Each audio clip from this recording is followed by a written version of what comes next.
아이고 냄새야. 어디서 이런 썩은 내가 나. 근본 없는 거지년이 들어오니 집안에 똥냄새가 진동하네. 거지년 애미 유품은 그냥 쓰레기지. 시어머니는 코를 틀어주며 그 낡은 나무 상자를 발끝으로 툭 차버렸습니다.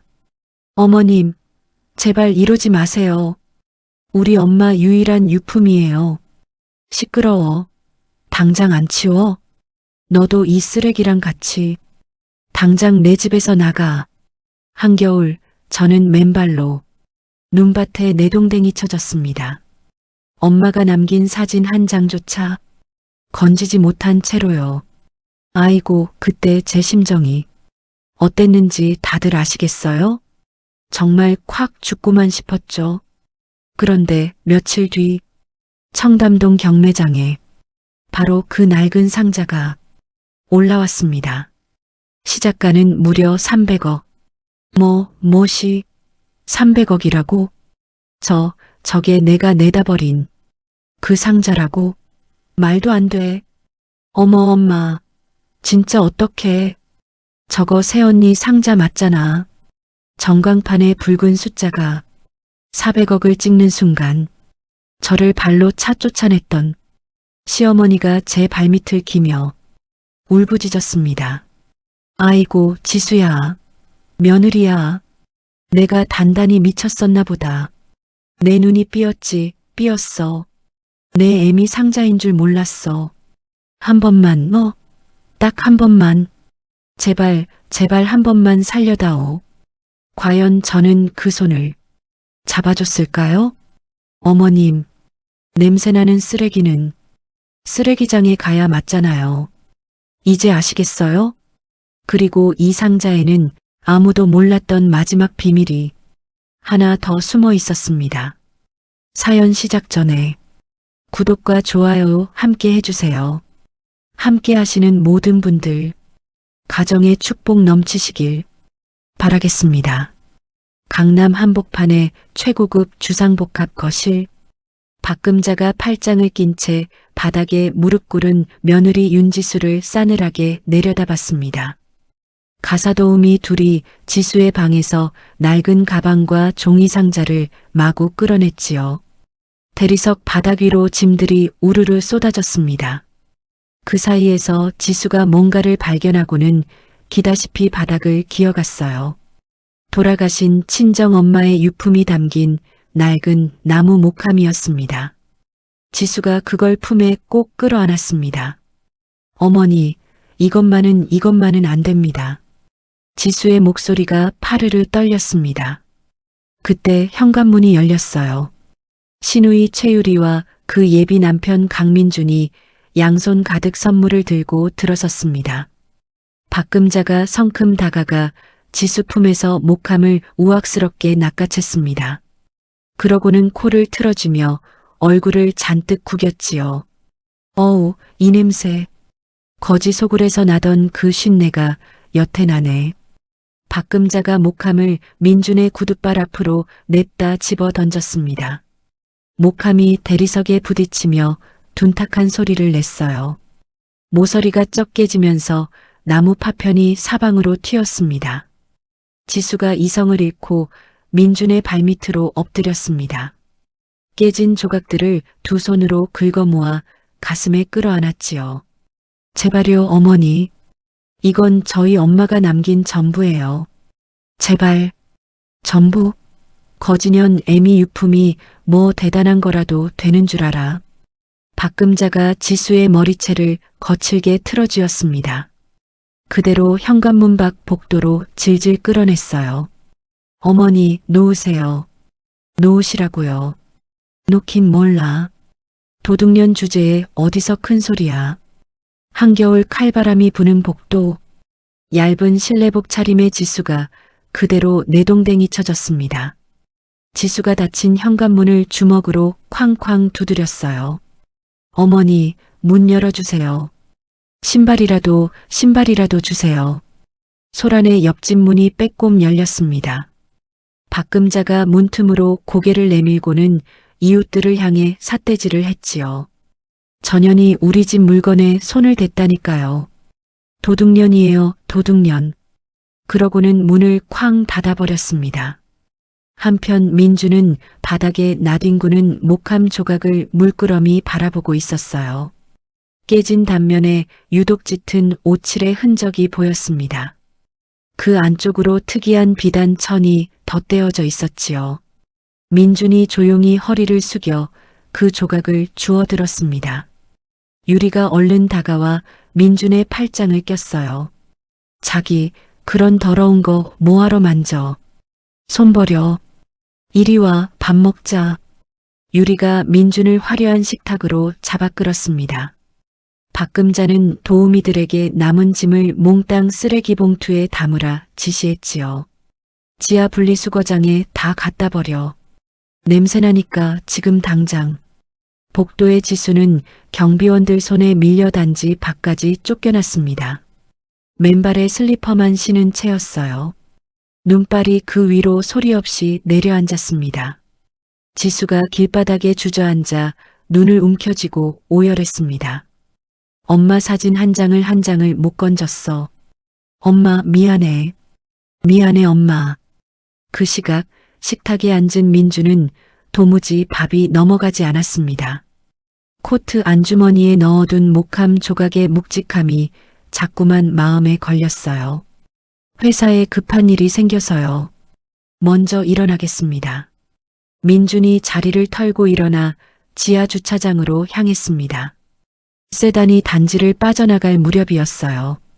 쓰레기 수거 차량 주변을 미친 듯이 파헤치는 여자가 보였습니다. 바로 지수였지요. 이미 압축기가 모든 걸 짓이기고 떠난 뒤였습니다. 지수는 텅 빈 바닥만 손톱이 갈라지도록 훑고 있었어요. 민준이 비서에게 속도를 늦추라 일렀습니다. 어두운 골목으로 사라지는 지수의 위태로운 뒷모습. 민준이 그 뒷모습을 오래도록 응시했습니다. 지수는 주머니를 뒤져 동전 몇 개와 구겨진 지폐 한 장을 긁어 모았어요. 그 돈을 쥐고 허름한 24시간 찜질방으로 무거운 발을 옮겼습니다. 가장 싼 야간권을 끊고 지하 수면실 구석으로 파고들었지요. 지수가 몸을 웅크렸습니다. 머리채를 잡혀 빠진 머리카락, 멍투성이가 된 팔목. 차가운 바닥에 그 팔목을 가만히 문질렀어요. 뜬 눈으로 밤을 지새우는 동안 시댁 식구들의 얼굴이 하나둘 떠올랐습니다. 박금자의 비웃는 입꼬리, 유리의 경멸하는 눈빛, 지수의 두 눈에서 눈물이 마르고 대신 서늘한 불씨가 피어올랐습니다. 두고 봐요. 오늘 이 밤 절대 안 잊을 테니까. 지수가 이를 악물었습니다. 창밖으로 새하얀 눈이 그칠 줄 모르고 쏟아지고 있었어요. 그날 밤 강남의 그 집 거실은 웃음소리로 가득했습니다. 박금자와 유리가 최고급 샴페인을 펑 터뜨렸어요. 속이 다 시원하다. 그 눈의 가시를 드디어 뽑아냈어. 박금자가 잔을 높이 치켜들며 낄낄거렸습니다. 유리가 소파에 벌러덩 드러누우며 콧노래를 흥얼거렸지요. 엄마, 저 방 있잖아. 그 거지 쓰던 안방. 나 저거 드레스룸으로 뜯어 고칠래. 그래, 당장 고쳐. 벽지부터 싹 뜯어내고. 유리가 곧장 인테리어 업체에 심야 견적을 넣었습니다. 박금자는 아들 통장과 인감도장을 안방 금고에 챙겨 넣었어요. 지수 명의로 된 쥐꼬리만 한 생활비 카드까지 죄다 정지시켰습니다. 이제 그년 이름으로 된 건 카드 한 장도 안 남겨. 박금자의 목소리에 도끼가 서렸습니다. 다음 날 아침 찜질방에서 눈을 뜬 지수. 밤새 열에 들떠 갈라진 입술을 수건으로 꾹 눌렀어요. 벽에 붙은 구인 공고가 눈에 들어왔습니다. 지수가 카운터로 다가가 주인 앞에 넙죽 엎드렸습니다. 사장님, 오늘부터 여기서 일하게 해주세요. 화장실 청소든 빨래든 다 하겠습니다. 주인이 지수를 위아래로 훑어봤어요. 보아하니 곱게 자란 사람 같은데 이 일 견디겠어. 견딥니다. 뭐든 시켜만 주세요. 주인이 헐렁하고 쿰쿰한 작업복 한 벌을 던져줬습니다. 지수가 고무장갑을 끼고 남자 화장실에 찌든 때를 벗겨내기 시작했지요. 같은 시각 백화점 VIP 라운지. 유리가 다리를 꼬고 앉아 카드를 척 내밀었습니다. 민준의 카드가 아니었어요. 제 이름으로 급하게 끌어다 쓴 사채였습니다. 이 한정판 가방 색깔별로 다 주세요. 계산은 이걸로. 수천만 원어치를 눈 하나 깜짝 안 하고 긁었습니다. 박금자는 동네 고급 미용실에 앉아 머리를 매만졌지요. 글쎄, 우리 며느리가 바람이 나서 야반도주를 했지 뭐예요. 박금자가 혀를 끌끌 차며 없는 말을 지어냈습니다. 어머 사모님, 그렇게 안 봤는데 며느리가 참. 원장이 맞장구를 치자 박금자가 어깨를 으쓱했어요. 내가 얼마나 잘해줬는데. 은혜도 모르는 것. 박금자가 승리감에 취해 두툼한 팁을 척척 뿌렸습니다. 지수는 하루 종일 허리가 끊어질 듯 아팠습니다. 그래도 쉬는 시간마다 메모장을 펼쳤어요. 무료 법률 상담소 번호를 하나하나 눌러 적었습니다. 유리는 제 사회관계망에 쇼핑백과 샴페인 잔을 올렸지요. 쓰레기 청소 완료라는 조롱 섞인 글귀도 달았습니다. 늦은 밤 쓰레기통을 비우던 지수가 휴게실 텔레비전 앞에 멈춰 섰어요. 뉴스에서 낯익은 얼굴이 흘러나왔습니다. 청담동 경매사 대표 강민준. 미술품 최고가 낙찰 소식이었지요. 화면 속 민준의 반듯한 모습을 보던 지수의 눈이 커졌습니다. 어제 현관에서 그가 목함 조각을 슬쩍 주워가던 손동작. 그 짧은 장면이 번쩍 떠올랐어요. 그 사람이 그걸 가져갔어. 지수가 공중전화염 메모지에 경매장 주소를 다급하게 적었습니다. 한 가닥 희망의 끈이었지요. 바로 그 시각 민주는 철통 보안 지하 수장고에 있었습니다. 작업대 위에 지수의 낡은 목함을 올려두고 돋보기를 꺼냈어요. 특수 조명을 켜고 결을 들여다보던 민준의 손이 멈췄습니다. 상자 자체는 그저 흔하디흔한 싸구려 나무였어요. 시장에서 몇 푼이면 사는 물건이 분명했지요. 그런데 이상하게도 밑바닥 두께가 겉보기와 영 맞지 않았습니다. 민준이 미간을 좁혔어요. 겉은 이렇게 허름한데 왜 바닥만 이렇게 두껍지? 평범한 나무 바닥 아래에 교묘한 틈이 숨어 있었지요. 핀셋과 작은 지렛대로 이중 바닥을 살살 들어 올렸습니다. 두꺼운 명주천에 겹겹이 쌓인 물건이 모습을 드러냈어요. 싸구려 상자와 달리 그 명주천만은 결이 곱고 귀했지요. 민준이 조심스레 천을 걷어냈습니다. 순간 그의 눈동자가 크게 흔들렸어요. 숨소리조차 나오지 않았지요. 조선 왕실의 문양이 선명하게 새겨진 진품 옥새였습니다. 싸구려 상자 안에 이런 걸 숨겨뒀다니. 누군가 아주 작정을 했어. 민준이 마른 침을 삼켰어요. 곧장 최고의 감정평가사 색과 사설 경호팀을 한밤중에 호출했지요. 외부 통신을 완전히 끊은 채 밤새 정밀 감정이 이어졌습니다. 동이틀 무렵 수석 감정사가 땀을 닦으며 입을 열었어요. 대표님, 상자는 껍데기일 뿐이고 이 옥새가 진짜입니다. 최소 300억, 거기서 시작해야 합니다. 민준이 팔짱을 낀 채 옥새를 내려다봤습니다. 300억이라. 민준이 옥새를 지문 인식 금고에 넣고 감정사들에게 비밀 각서를 받았어요. 두둑한 수고비도 쥐어줬지요. 홀로 남은 수장고. 민준의 머릿속에 박금자의 그 천박한 얼굴이 스쳤습니다. 목함을 발로 차 던지던 모습. 민준의 입꼬리가 서늘하게 굳었어요. 이 여자랑 결혼이라니. 두 번 다시는. 민준이 비서를 불렀습니다. 서울시내 탐정사무소 전부 돌려. 윤지수, 그 사람 지금 어디 있는지 찾아내. 그 시각 찜질방 세탁실. 지수가 산더미 같은 수건을 묵묵히 개고 있었습니다. 창밖으로 희뿌연 아침 햇살이 스며들었어요. 지수가 차갑게 젖은 수건을 두 손으로 꽉 움켜쥐었습니다. 기다려요. 반드시 되찾을 테니까. 사흘 뒤 저녁, 지수가 찜질방 후문에서 거대한 쓰레기 봉투를 낑낑거리며 끌어냈습니다. 그때였어요. 눈부신 헤드라이트를 켠 검은색 마이바흐 한 대가 스르륵 멈춰 섰지요. 뒷좌석 문이 열리고 최고급 정장 차림의 민준이 내렸습니다. 고무장갑을 낀 초라한 지수를 똑바로 마주봤어요. 지수가 흠칫 뒷걸음질을 쳤습니다. 저한테 무슨 볼일이세요? 윤지수 씨, 잠깐 시간 좀 내주시죠. 민준의 비서와 건장한 경호원 둘이 정중하게 허리를 굽혔어요. 동시에 지수의 도망갈 길을 슬며시 막아섰지요. 민준이 조수석에 놓인 은색 가방을 톡톡 두드렸습니다. 이거 윤지수 씨 어머니 유품하고 관련된 겁니다. 그 한마디에 지수의 눈빛이 확 달라졌어요. 지수가 찜질방 주인에게 카운터 열쇠를 넘기고 겉옷만 대충 걸쳤습니다. 경계심을 잔뜩 품은 채 뒷좌석에 올라탔지요. 차는 도심을 뚫고 한강변의 프라이빗 호텔로 미끄러졌습니다. 외부 사람은 얼씬도 못하는 펜트하우스.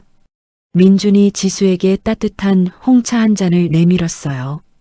우선 몸부터 녹이시죠. 얼굴이 반쪽입니다. 지수는 잔에 손도 대지 않았습니다. 본론만 말씀하세요. 우리 엄마 유품 어떻게 하신 거예요? 민준이 지문으로 가방을 열었습니다. 낡은 목함과 두꺼운 서류 뭉치가 나란히 놓였어요. 놀라지 말고 들으세요. 이 상자 안에 옥새가 숨겨져 있었습니다. 옥새요. 지수가 얼떨떨한 얼굴로 되물었습니다. 민준이 서류 맨 마지막 장을 지수 앞으로 밀었어요. 시작가 300억이라는 붉은 글씨가 선명했지요. 지수가 숫자를 확인하는 순간 숨이 턱 막혔습니다. 300억? 지수가 소파 등받이에 힘없이 기대며 두 손으로 얼굴을 감쌌어요. 말도 안 돼. 우리 엄마가 그런 걸 어떻게 해. 어머니가 세상에서 제일 낡은 상자 속에 숨겨두신 겁니다. 아무도 눈치 못 채게. 민준이 서류 한 장을 더 내밀었습니다. 법적으로 이건 온전히 윤지수 씨 겁니다. 그 집에서 버린 물건이니까요. 지수의 손끝이 파르르 떨렸어요.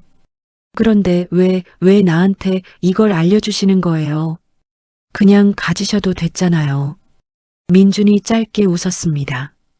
그 집 사람들 민낯을 현관에서 똑똑히 봤거든요. 사람을 그렇게 짐짝 취급하는 거. 민준이 서류 한 장을 또 꺼냈어요. 파혼을 통보한 내용 증명 사본이었지요. 최유리하고는 이미 끝냈습니다. 지수가 고개를 천천히 들었습니다. 제안 하나 하죠. 이 옥새 일주일 뒤 제 경매장 특별 경매에 올립니다. 그 대신 같이 손잡읍시다. 지수가 서류를 꽉 움켜쥐었어요. 눈밭에 맨발로 내동댕이 쳐지던 그 밤이 떠올랐습니다. 머리채를 잡던 박금자, 코를 막고 비웃던 유리. 지수의 눈에서 두려움과 슬픔이 스르르 사라졌지요. 대신 서늘한 도끼가 차올랐습니다. 지수가 탁자 위 만년필을 집어들었어요. 할게요. 손잡죠? 지수가 계약서에 또박또박 서명했습니다. 민준의 입가에 옅은 미소가 번졌어요. 민준이 비서를 불렀습니다. 윤지수 씨한테 이방 장기로 내드려. 스타일리스트 팀하고 경호원도 전담으로 붙이고 곧 수십 벌의 옷과 보석이 방으로 배달됐지요. 전문가들의 손길이 지수를 감쌌습니다. 찜질방 청소부 지수는 온데간데 없었어요. 거울 앞에 선 지수는 압도적인 VIP로 다시 태어났습니다. 한편 유리는 민준에게 수십 통 전화를 걸었어요. 받는 사람은 없었습니다. 문자만 쌓여갔지요. 그러다 오토바이 퀵으로 서류 한 장이 도착했습니다. 민준 측 로펌에서 보낸 건조한 파혼 통보서였어요. 박금자와 유리가 서류를 붙잡고 거실 바닥을 쳤습니다. 이 나쁜 놈. 결혼 코앞에서 딴 여자가 생긴 거야. 박금자가 길길이 날뛰었어요.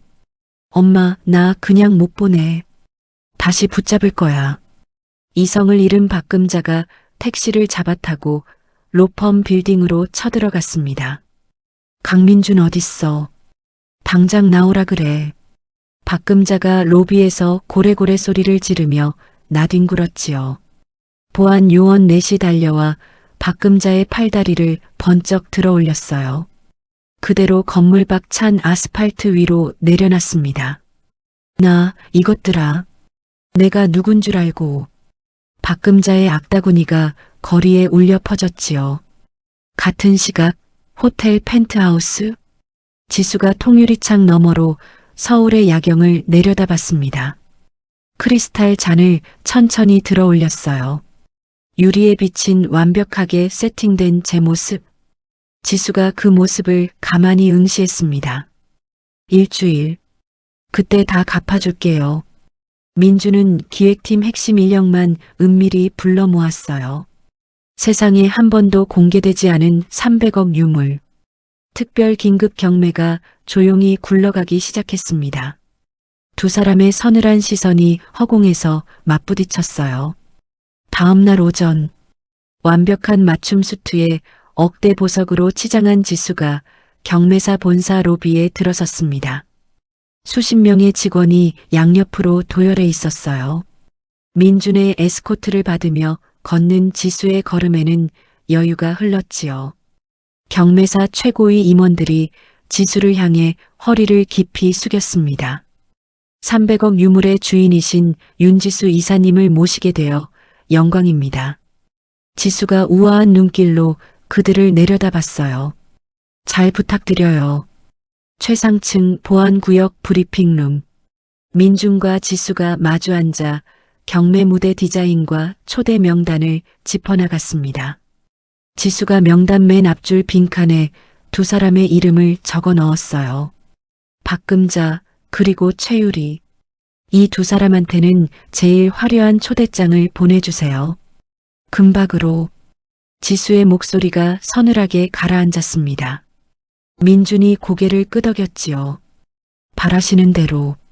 민준의 법무팀은 이미 움직이고 있었습니다. 지수와 시댁 사이에 얽힌 폭행과 유기, 시댁의 불법 사채 내역까지 샅샅이 조사해 언제든 집행 가능한 가압류 신청서를 몰래 완성해뒀지요. 지수는 따로 탐정을 붙였습니다. 박금자와 유리의 일거수일투족, 빚독촉 상황까지 실시간으로 보고받았어요. 지수의 지시를 받은 탐정 사무소 직원 하나가 움직였습니다. 박금자가 매일 출근 도장 찍듯 다니는 고급 사우나. 그곳에 재벌가 사모님으로 위장에 슬쩍 들어갔지요. 수면실에 나란히 누운 위장 직원이 일부러 큰 소리로 통화를 했습니다. 어머, 그 전설의 유물 말이야. 300억짜리. 며칠 뒤에 청담동에서 비밀 경매로 나온대. 옆에 누워있던 박금자의 귀가 쫑긋 섰어요. 박금자의 허영심이 스멀스멀 발동했습니다. 300억 경매라 거길 내가 가야 체면이 좀 살지. 박금자가 벌떡 일어나 사방팔방으로 전화를 돌렸지요.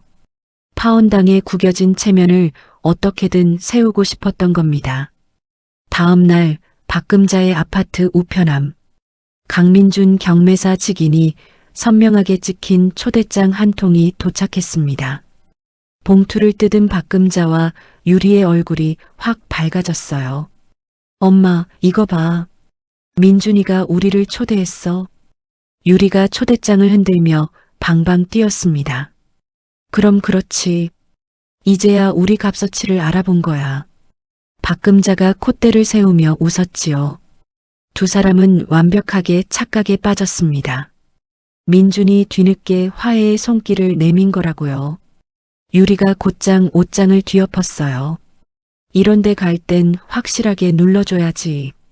그날 민준이 마음 다시 돌려놓을 거야. 유리가 재산금융권 사채까지 끌어다 5천만 원짜리 드레스를 샀습니다. 박금자도 질세라 남편 몰래 아파트 문서로 돈을 빌렸지요. 억대 다이아몬드 목걸이와 모피 코트를 척척 장만했어요. 호텔 펜트하우스. 지수가 모니터로 그 광경을 흥미롭게 지켜봤습니다.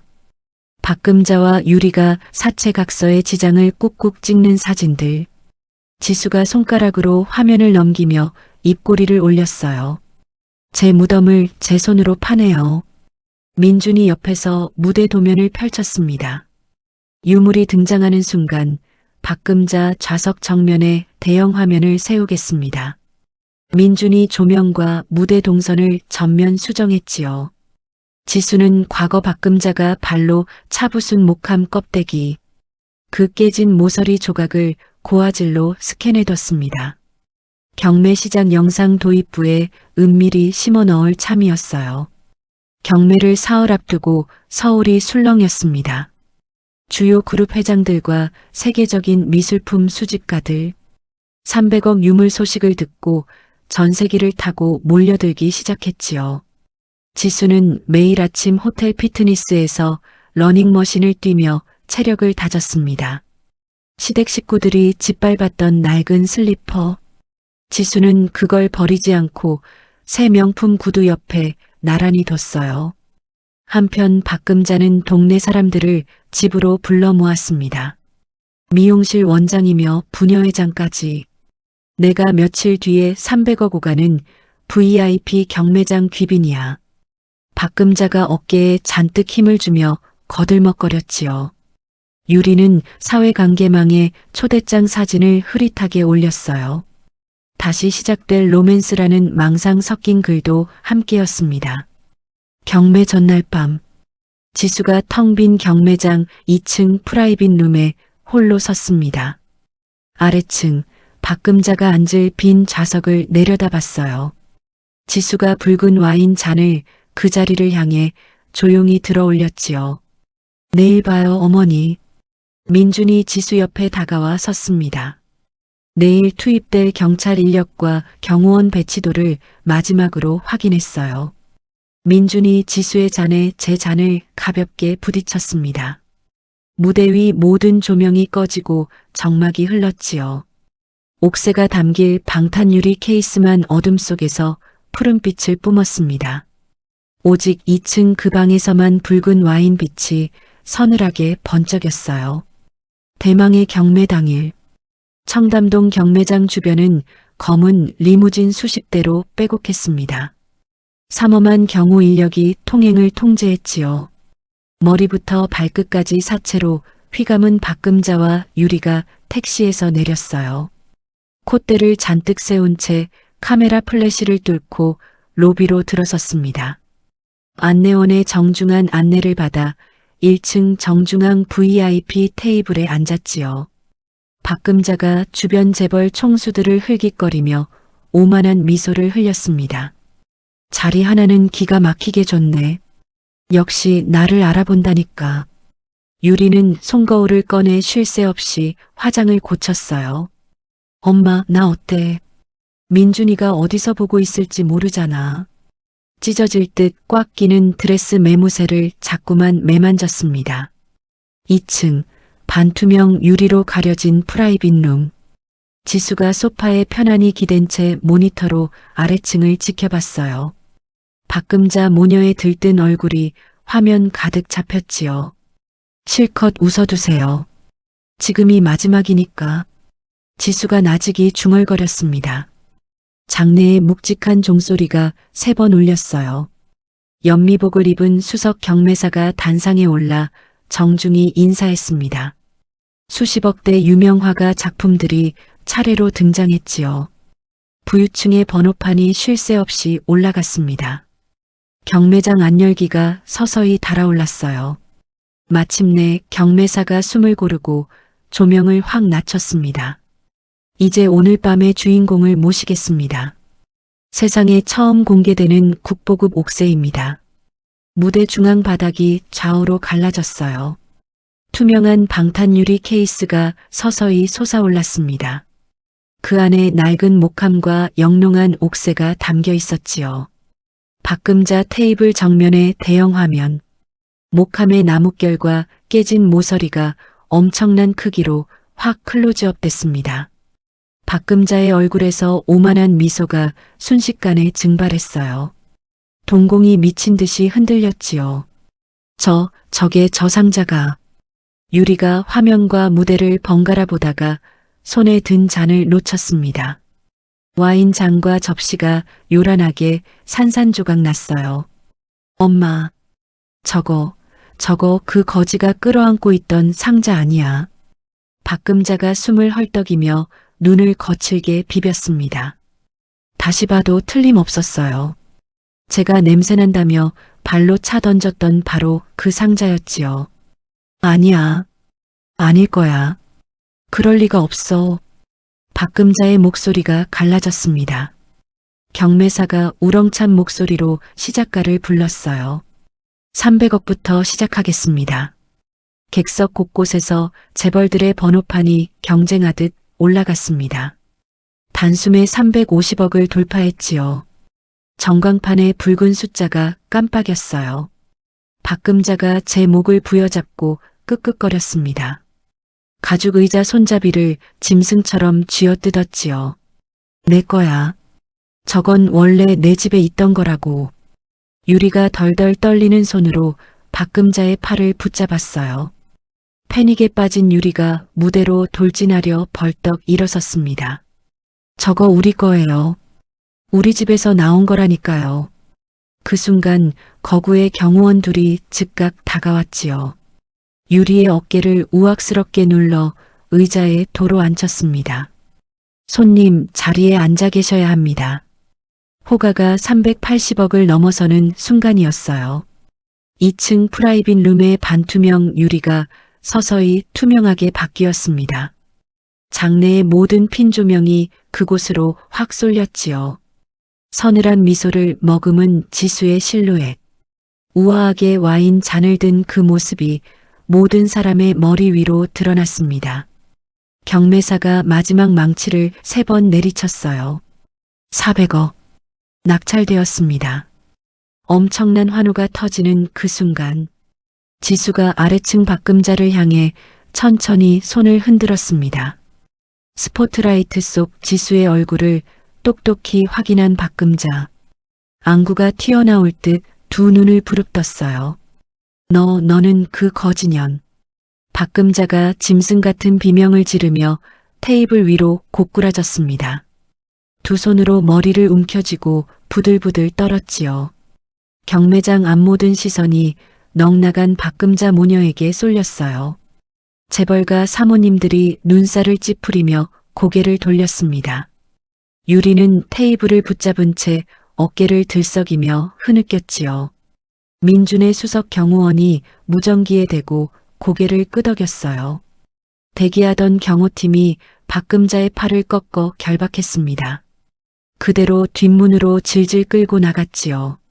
나, 이거 놓으라고. 전현이 내 걸 훔쳐갔어. 박금자의 처절한 비명이 복도에 울려 퍼졌습니다. 지수는 프라이빗 룸 스피커 볼륨을 슬쩍 높였어요. 끌려가는 박금자의 단말말을 배경음악처럼 들었지요. 지수가 가장 차갑고 통쾌한 승리의 잔을 단숨에 비웠습니다. 무대 위 민준이 2층의 지수를 향해 깍듯이 고개를 숙였어요. 경매가 끝난 직후 경매장 뒷골목의 차가운 아스팔트 위로 박금자와 유리가 짐짝처럼 내동댕이 쳐졌습니다. 흙먼지를 뒤집어 쓴 채 분노와 치욕으로 온몸을 부들부들 떨었지요.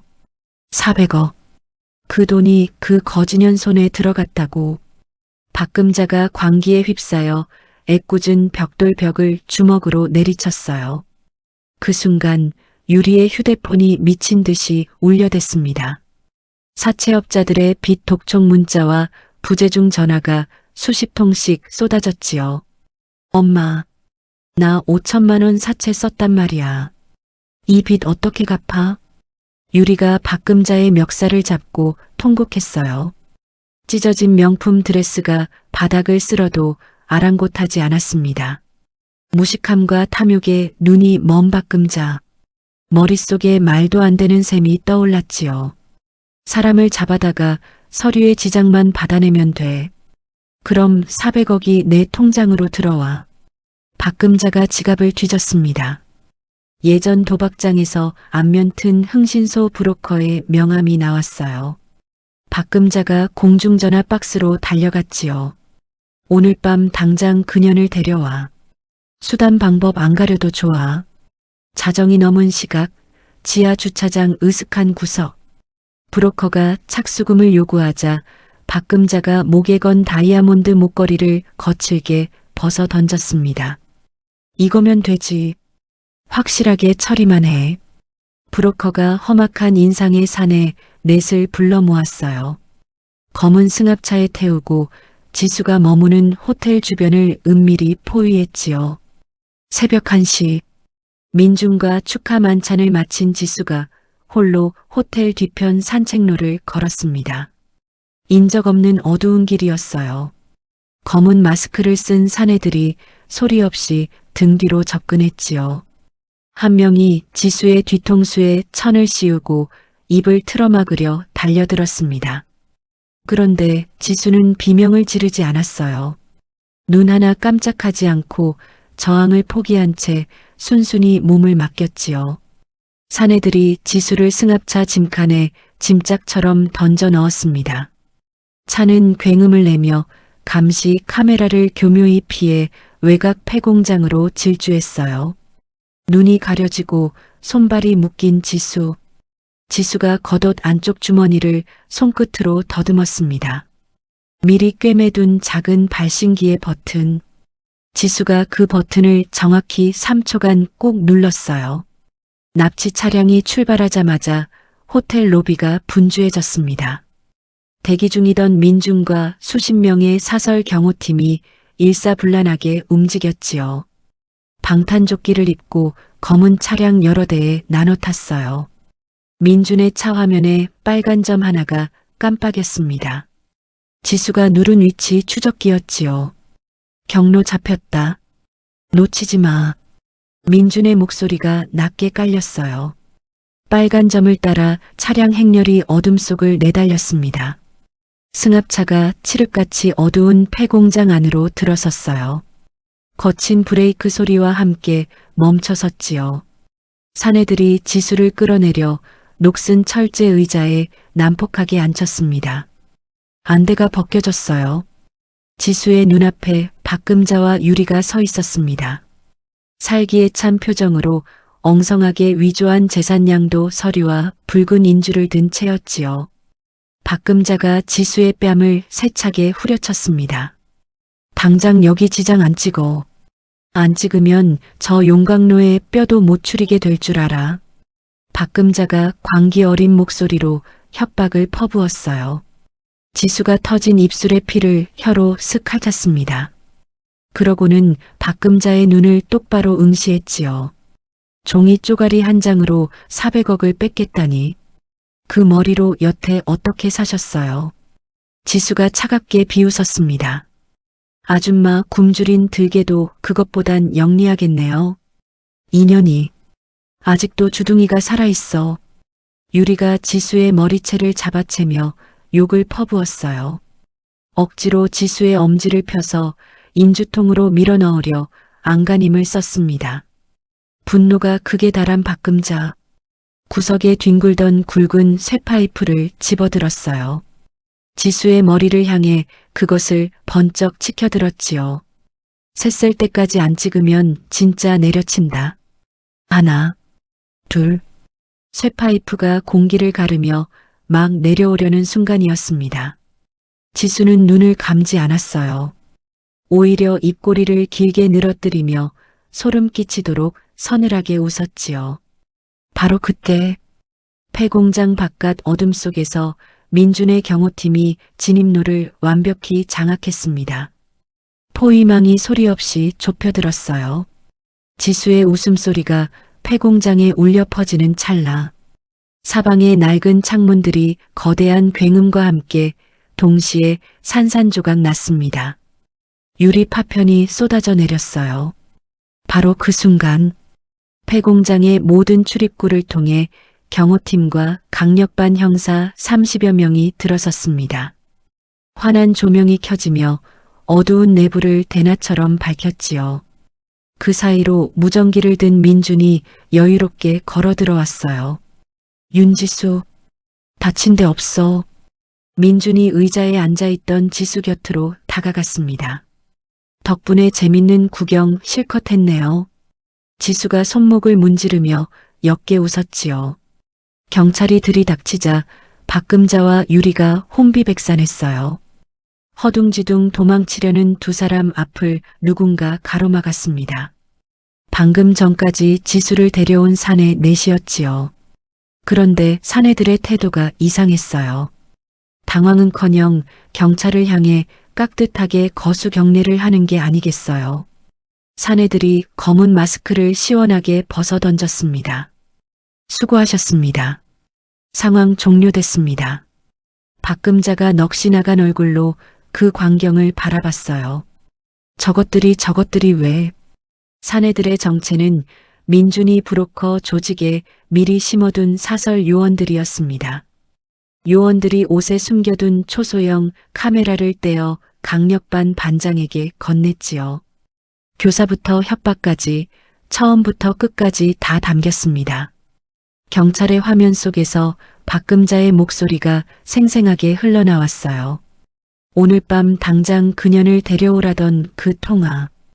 윽박 지르며 서류를 들이밀던 장면까지 박금자의 얼굴이 하얗게 질렸습니다. 이게 다 뭐야? 처음부터 짜고 친 거였어. 박금자가 그 자리에 털썩 주저앉았어요. 다리가 풀려 몸을 제대로 가누지 못했지요. 모든 게 400억을 미끼로 민준과 지수가 파놓은 거대한 함정이었습니다. 강력반 형사가 박금자와 유리에게 수갑을 채웠어요. 두 사람을 강도 미수 혐의로 체포합니다. 유리가 수갑을 찬 채 무릎으로 기어갔습니다. 민준을 붙잡고 매달렸지요. 자기, 한 번만, 딱 한 번만 봐줘. 내가 잘못했어. 유리가 눈물을 쏟으며 애원했어요.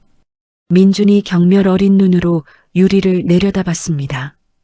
더러운 것을 보듯 한 발 뒤로 물러섰지요. 놓치, 손대지 말고. 민준의 목소리에 온기라곤 없었어요. 지수가 경찰차로 끌려가는 박금자 앞을 막아섰습니다. 바닥에 떨어진 엉성한 양도 서류를 주워들었어요. 박금자의 눈앞에서 그것을 북북 찢어 허공에 흩뿌렸지요. 어머니, 이 얄팍한 욕심 하나 때문에 시댁이 통째로 빚더미에 앉게 생겼어요. 지수가 박금자의 귓가에 서늘하게 속삭였습니다. 눈밭에 맨발로 쫓겨나던 그 밤, 저는 하루도 안 잊었거든요. 박금자가 초점 잃은 눈으로 힘없이 고개를 떨궜어요. 형사들이 축 처진 박금자를 순찰차에 태웠습니다. 사이렌 소리와 함께 차량이 폐공장을 빠져나갔지요. 폐공장이 정리된 뒤 민준이 제 코트를 벗어 지수의 어깨에 덮어줬어요. 길고 긴 사냥이었네. 이제 다 끝났어. 민준이 부드러운 눈빛으로 지수를 바라봤습니다. 지수가 폐공장 밖으로 걸어나와 찬 밤 공기를 깊이 들이마셨지요. 오랜 가난과 멸시의 굴레가 완전히 벗겨지는 기분이었어요. 다음 날 아침, 주요 일간지 일면에 이 사건이 대서특필됐습니다. 시어머니의 만행이 전국을 발칵 뒤집어 놓았지요. 뉴스를 접한 시아버지와 남편은 그날로 직장에서 해고 통보를 받았어요. 두 사람이 유치장에 갇힌 박금자를 찾아갔습니다. 당신이 우리 집안을 다 말아먹었어. 시아버지가 이혼 서류를 집어 던지며 오열했지요. 지수와 민준의 로펌은 경매 전부터 준비해둔 카드를 꺼냈습니다. 시댁의 불법 사채 내역과 이번 사건을 한데 묶었어요. 법원에 긴급 가압류를 신청했지요. 현행범 체포라는 확실한 사유 덕에 판결은 신속하게 떨어졌습니다. 시댁이 살던 최고급 아파트 현관에 빨간 딱지가 척 붙었어요. 집행관들이 들이닥쳐 금고부터 유리방의 명품 가방까지 죄다 쓸어 담았지요. 시아버지와 남편은 하루아침에 통장이 얼어붙었습니다. 빚독촉에 쫓겨 겨울옷도 못 챙긴 채 고시원으로 떠났어요. 호텔 VIP 라운지. 지수가 여유롭게 커피를 마시며 집행 현장 소식을 차분히 확인했습니다. 민준이 맞은편에 앉아 서류 2장을 내밀었어요. 400억 낙찰 대금이 안전하게 입금된 증명서, 그리고 2사람이 공동대표로 취임할 문화재단 설립 서류였지요. 이제 진짜 시작이네. 손잡을까? 민준이 손을 내밀었습니다. 지수가 그 손을 마주 잡았어요. 그로부터 6달 뒤 박금자는 특수강도 교사와 폭행 혐의로 징역 5년을 선고받았습니다. 푸른 수의를 입은 채 교도소 독방 차가운 바닥에 웅크렸지요. 밤마다 눈물로 지새우는 나날이었어요. 유리는 막대한 사채빚에 쫓겨 지방 유흥업소를 전전했습니다. 불법 성형 부작용으로 얼굴 반쪽에 마비까지 왔지요. 한때 곱던 얼굴이 흉하게 일그러진 채였어요. 지수의 전 남편과 시아버지는 일용직으로 전락했습니다. 공사판을 떠돌며 밤마다 소주병을 끌어안았지요. 그 여자만 아니었어도 다 그 여자 탓이야. 2사람은 서로를 원망하며 과거를 곱씹었어요. 반면 지수는 완전히 다른 길을 걸었습니다. 민준과 함께 세운 문화재단이 400억 자본을 바탕으로 급성장했지요. 가난한 여성들의 자립을 돕는 국내 최대 후원단체로 우뚝 섰어요. 지수는 재단 이사장으로 각종 경제지 표지를 장식했습니다. 대한민국에서 가장 존경받는 젊은 자선가로 자리매김했지요. 민준도 견고한 파트너십을 통해 아시아 총괄 대표로 올라섰어요. 어느 비 오는 날, 지수의 전 남편이 헐은 작업복 차림으로 재단 로비에 무단으로 들어왔습니다. 지수야, 제발 한 번만 나 좀 봐줘. 다 잘못했어. 무릎을 꿇고 울부짖었지요. 지수는 눈길조차 주지 않았어요. 그저 손가락을 까딱했습니다. 즉각 달려온 경호원들이 전 남편을 로비 밖 진흙탕으로 내던졌지요. 이사장님 앞에 함부로 나타나지 마십시오. 법원은 시댁 명의의 아파트와 남은 재산을 모두 공매 처분했어요. 그 대금 전액을 지수 측의 배상금으로 강제 이체했습니다. 겨울이 시작될 무렵 지수가 캐시미어 롱코트를 걸치고 지방교도소 특별 면회실로 향했습니다. 투명 아크릴판 너머로 초췌하게 늙은 박금자가 들어왔어요. 흉터 가득한 유리도 바들바들 떨며 고개를 숙였지요. 지수는 말이 없었습니다. 서류 가방에서 최신 잡지 한 권을 꺼냈어요. 제가 표지 모델로 나온 찬란한 기사를 아크릴판에 펼쳐 보였지요.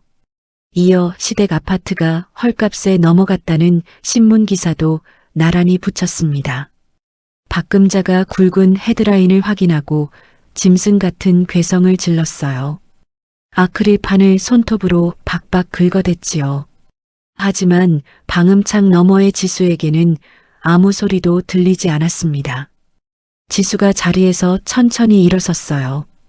2사람의 발악을 흥미로운 연극 보듯 잠시 지켜봤지요. 그러고는 미련 없다는 듯 건조하게 눈인사만 남기고 돌아섰습니다. 교도소 정문을 나선 지수. 눈부시게 맑은 겨울 하늘을 올려다봤어요. 친정엄마가 생전 가장 좋아하던 노란 프리지아 꽃다발. 지수가 그것을 가슴에 깊이 품었습니다. 엄마, 이제 좀 편하게 웃어도 되지. 지수의 눈가가 촉촉하게 젖어들었어요. 정문 앞에 대기하던 민준의 세단에 지수가 올라탔습니다. 뒷좌석에 기대 앉아 유럽 유물 환수 사업 서류에 사인을 했지요. 다음 날 지수의 재단이 친정엄마 이름을 딴 추모 도서관을 세웠습니다. 개관식 날 수천 명의 시민과 귀빈이 모여 기립박수를 보냈어요. 도서관 중앙홀 입구 대리석 현판 아래 과거 박금자가 짓밟아 부순 그 목함 파편이 순금 케이스에 담겨 영구 전시됐지요. 케이스 아래 황동 명패가 조명을 받아 반짝였습니다. 가장 소중한 것을 버린 자의 최후. 그런 문구가 새겨져 있었어요. 지수가 깨진 나무 파편을 유리 너머로 가만히 어루만졌습니다. 쓰레기 취급받던 삶이 다이아몬드처럼 단단하게 다듬어지기까지 그 긴 여정이 눈앞을 스쳐 지나갔지요.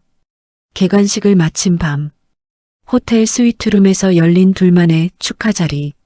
민준이 샴페인을 따르다 말고 지수의 손을 부드럽게 잡았어요.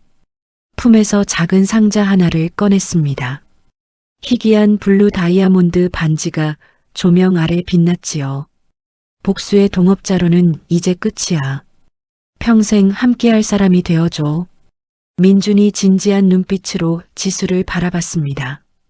지수가 아름다운 미소와 함께 반지를 손가락에 끼웠어요. 좋아. 이번엔 훨씬 더 재밌는 걸 같이 해보자. 지수가 민준과 크리스탈 잔을 부딪혔습니다. 통유리창 밖으로 화려한 불꽃놀이가 밤하늘을 수놓았어요. 지수의 흔들림 없는 눈빛 위로 나약했던 지난날과의 작별이 지나갔지요. 1년 후 한여름의 무더위 속 서울 외곽의 재개발 철거촌 뒷골목. 낡은 리어카를 끄는 구부정한 노파가 땀을 뻘뻘 흘렸습니다. 교도소에서 건강이 크게 나빠져 형집행정지로 일찍 풀려난 박금자였어요. 오갈 데 없어 고물상 한편 컨테이너에 몸을 붙이고 살았지요. 매일 폐지를 주어 겨우 입에 풀칠을 했습니다. 내가 왕년의 강남 사모님이었는데 나를 몰라봐. 박금자가 더위 속에서 헛것을 보듯 중얼거렸어요. 반쯤 넋이 나간 모습이었지요. 박금자가 박스 더미에서 찌그러진 깡통을 주우려던 찰나 좁은 골목 입구를 거대한 차량이 막아섰어요. 눈부신 광택의 은색 롤스로이스 한 대였지요.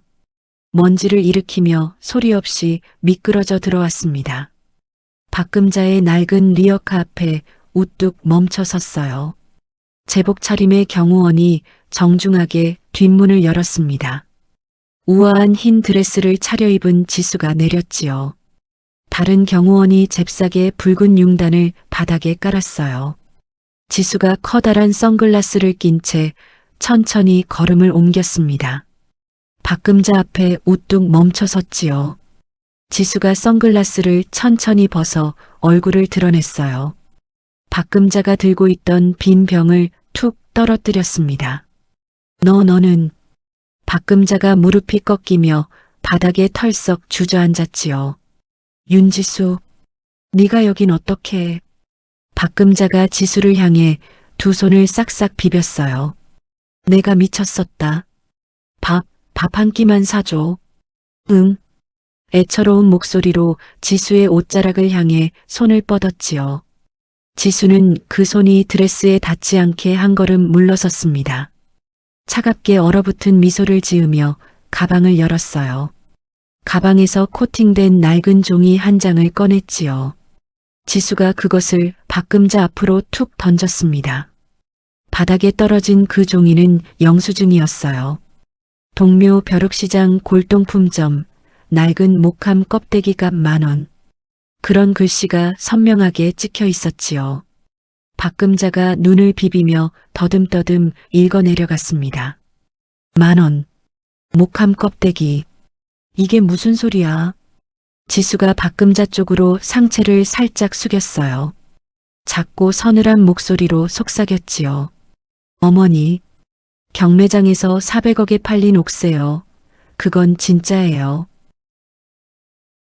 그래서 그런데 어머니가 냄새난다고 발로 차고 나중엔 사람까지 시켜 지장 받으려던 그 상자.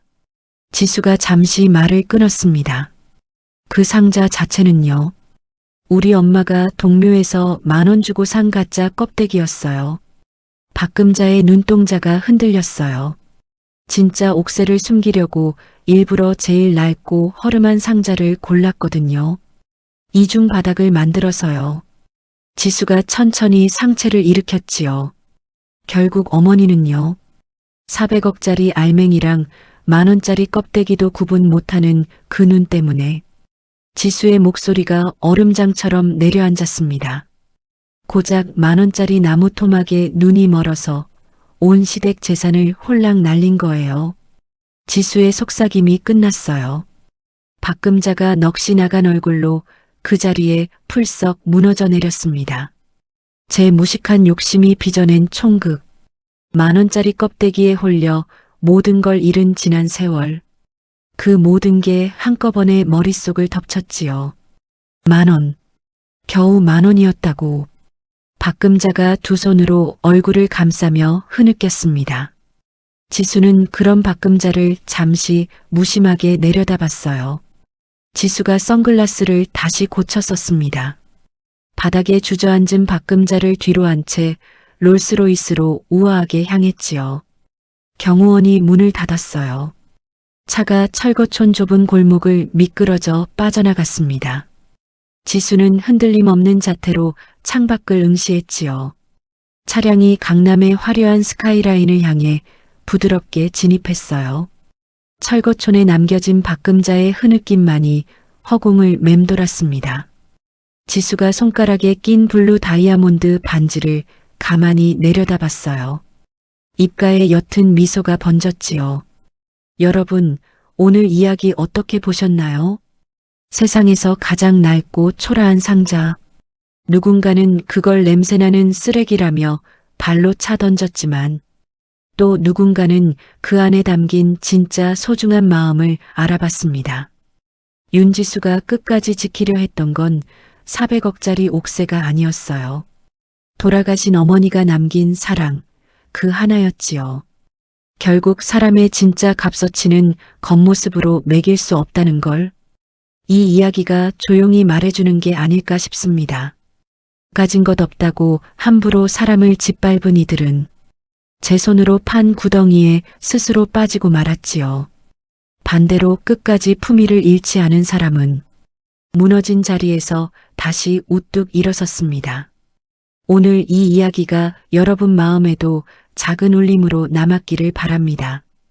혹시 지금 힘든 시간을 지나고 계신 분이 있다면 지수처럼 그 겨울이 반드시 지나간다는 걸 잊지 마세요. 오늘의 이야기는 여기까지입니다. 여러분은 지금 어디에서 이 이야기를 듣고 계신가요? 이야기를 끝까지 함께 해주셨다면 댓글에 듣고 계신 지역과 잘 들었어요.로 여러분의 흔적을 남겨주세요. 아직 구독하지 않으셨다면 구독 버튼도 잊지 마시고요. 저는 다음 사연으로 다시 찾아뵙겠습니다. 감사합니다.